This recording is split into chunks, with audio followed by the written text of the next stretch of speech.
আমার ছোট থেকে বড় হয়ে ওঠা এই কাকদ্বীপে। এটা কাকদ্বীপের কালী মন্দির। আর কাকদ্বীপ আগের থেকে অনেক পরিবর্তন হয়েছে। আজ সকালে কিছু কাজ ছিল তাই বাজারে চলে গেছিলাম।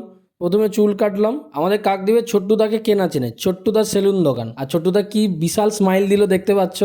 অনেক দিন পর দেখা ছোট্টুদার সাথে। বাড়িতে এসে ফ্রেশ হয়ে বেরিয়ে গেলাম আমি আর তন্ময়। আজ ছিল বন্ধুর মেয়ের অন্নপ্রাশন। এদিকে আকাশ ছিল মেঘলা। অনেক দিন পর অনেক পুরনো বন্ধু একসাথে। অন্নপ্রাশন বাড়ি পৌঁছে দেখলাম বন্ধু আমার সেজে গুজে রেডি। বন্ধু দেখলাম খুব ব্যস্ত কাজে। এদিকে ভাবলাম একটা ছবি তুলে নিই।